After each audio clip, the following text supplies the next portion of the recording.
के लिए ये प्रेस वार्ता बुलाई गई है। नंबर एक की उत्तर प्रदेश में इसी महीने की 15 तारीख से उत्तर प्रदेश में पीईटी की परीक्षा का शुरुआत हो रहा है, यानी प्रारंभिक पात्रता परीक्षा जो उत्तर प्रदेश अधीनस्थ सेवा चयन आयोग के तहत प्रदेश के नौजवानों के बीच में कराई जाती है। लेकिन आप सोचिए, योगी आदित्यनाथ जी की सरकार लगातार उत्तर प्रदेश के छात्रों के साथ, उनके भविष्य के साथ इस तरीके से खिलवाड़ करने का काम कर रही है। पीईटी का जो एग्जाम उत्तर प्रदेश अधीनस्थ सेवा चयन आयोग ने तय किया है, उसके केंद्रों को आप देखेंगे, जब परीक्षा केंद्रों को आप देखेंगे तो आप उस परीक्षा केंद्र की दूरी को देखकर आप चकित हो जाएंगे कि गाजीपुर के बच्चे को गाजियाबाद दे दिया और गाजियाबाद के बच्चे को बनारस सेंटर डाल दिया। उसमें लड़का लड़की का भी भेद नहीं किया। कोई 400 किलोमीटर दूर फेंका, कोई 500 किलोमीटर, कोई 700 किलोमीटर दूर इम्तिहान देने जाइए। क्यों भाई, ऐसा अत्याचार क्यों प्रभु? इन नौजवानों ने कुछ बिगाड़ा है क्या? क्या आयोगों का काम, आयोगों की स्थापना इसलिए हुई कि वो नौजवानों के साथ सकारात्मक, मित्रवत, सहयोगात्मक रुख रखे, या ऐसा रुख रखे? पूरे प्रदेश में हाहाकार मच गया। एक तरफ जहां पिछले 5 साल में यही उत्तर प्रदेश अधीनस्थ सेवा चयन आयोग निकम्मा और निठल्ला साबित हुआ, जिसने उत्तर प्रदेश में लगभग 1.5 दर्जन भर्तियां निकाली, परीक्षाएं कराई और आज तक तमाम भर्तियां अधर में लटकी हुई हैं। कोई कोर्ट का चक्कर काट रही हैं, किसी में नौजवानों को अभी तक नियुक्ति नहीं मिली। परीक्षाओं में पारदर्शिता को लाने के लिए बलिया के नौजवान का सेंटर गाजीपुर भेज दिया है, बलिया के नौजवान का सेंटर झांसी भेजा है, गाजियाबाद के नौजवान का सेंटर अंबेडकर नगर भेज दिया है। यानी परीक्षा केंद्रों की दूरी जो है 700, 800, 900 किलोमीटर दूर छात्रों को जाकर वहां पे परीक्षा देना पड़ेगा। कितना बड़ा मजाक उत्तर प्रदेश में नौजवानों और छात्रों के साथ चल रहा है। आप सोचिए, लगभग 37 लाख नौजवानों ने इस पीटी यानी प्रारंभिक पात्रता परीक्षा में आवेदन किया है और ये एकमात्र ऐसी परीक्षा है जिसके बाद नौजवान आने वाले दिनों में जो सरकार द्वारा भर्तियां निकाली जाएंगी उसके लिए एलिजिबल होगा। जब वो इस परीक्षा में पास होगा तो उन नौकरियों के लिए एलिजिबल होगा। सिर्फ उसके लिए योगी आदित्यनाथ जी की सरकार ने, जिसमें 37 लाख नौजवानों ने आवेदन किया, उनके परिजनों के साथ सरकार उनको सिर्फ और सिर्फ ठगने जा रही है।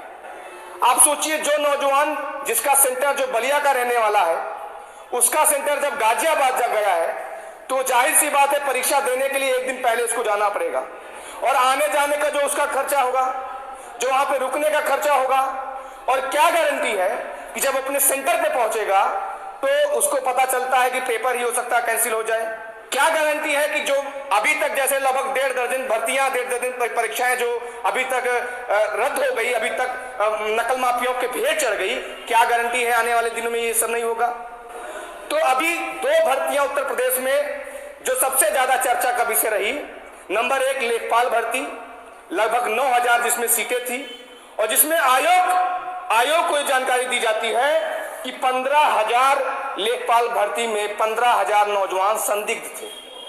आप सोचिए कि सरकार में लेखपाल की भर्ती आ रही है और 15,000 सरकार का आंकड़ा है कि 15,000 लोग उसमें संदिग्ध बैठे। दरोगा का भर्ती आया, जो एग्जाम कराने का जिस एजेंसी को जिम्मेदारी दी गई, पता चलता है वो ऑलरेडी कई सारे राज्यों में बैन है, ब्लैक लिस्टेड है। लेकिन क्या मजबूरी है योगी आदित्यनाथ जी की, क्या जल्दबाजी है योगी आदित्यनाथ जी की कि जबरदस्ती दरोगा भर्ती को कराने पे तुले हुए हैं नौजवान, जबकि गुहार लगा रहा है कि महोदय इसमें बहुत बड़ी धांधली चल रही। दूसरा, मैं सरकार से निवेदन करूंगा कि चूंकि ऑलरेडी उत्तर प्रदेश में कानून व्यवस्था ध्वस्त है, आज जब ये एग्जाम देने के लिए हमारे घर की बहन बेटियां जो 800 किलोमीटर 900 किलोमीटर दूर जाएंगी तो कहीं ना कहीं उनकी सुरक्षा से भी जुड़ा मसला है।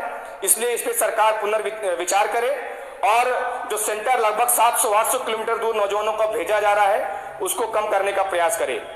दूसरा एक बहुत महत्वपूर्ण मुद्दा है जिसमें 2 दिन पहले योगी आदित्यनाथ जी द्वारा जारी किया गया कि हमने उत्तर प्रदेश में युवाओं को 5 सालों में 5 लाख से अधिक नौकरियां उत्तर प्रदेश के युवाओं को दे दिया है। यानी अभी जब उत्तर प्रदेश का चुनाव शुरू हो रहा था तब पर भी सरकार का यही दावा था कि हमने 5 सालों में 5 लाख नौकरियां दे दिया है।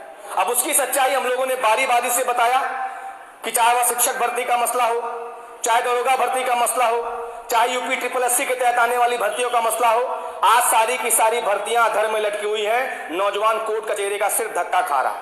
दूसरा, इसमें एक लाइन लिखा गया है कि 1.61 करोड़ यानी 1,61,00,000 नौकरी योगी आदित्यनाथ जी की सरकार में निजी क्षेत्रों में दे दी गई है।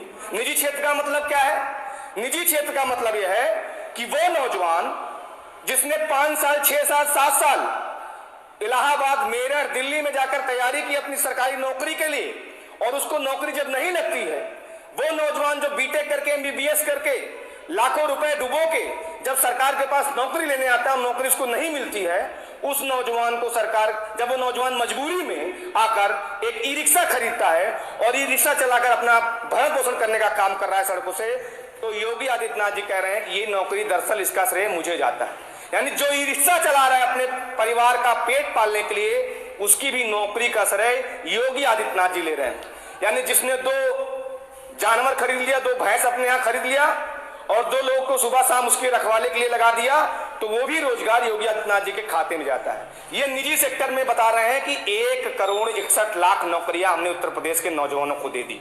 अभी जब सरकार बनी तो योगी आदित्यनाथ जी की तरफ से एक बुलेटिन जारी हुआ और उसमें कहा गया कि हमने 100 दिनों में 10,000 नौकरियां दे दी है। अब मुझे लगता है सरकार को बने 200 दिन हो गया होगा, तो जाहिर सी बात है योगी आदित्यनाथ जी ने 10,000 और नौकरियां दे दी होगी। तो ये जो आंकड़ा 5 लाख का है, मुझे लगता है कि सरकार से कोई गलती हुई है। 5,20,000 नौकरियां योगी आदित्यनाथ जी ने दी है।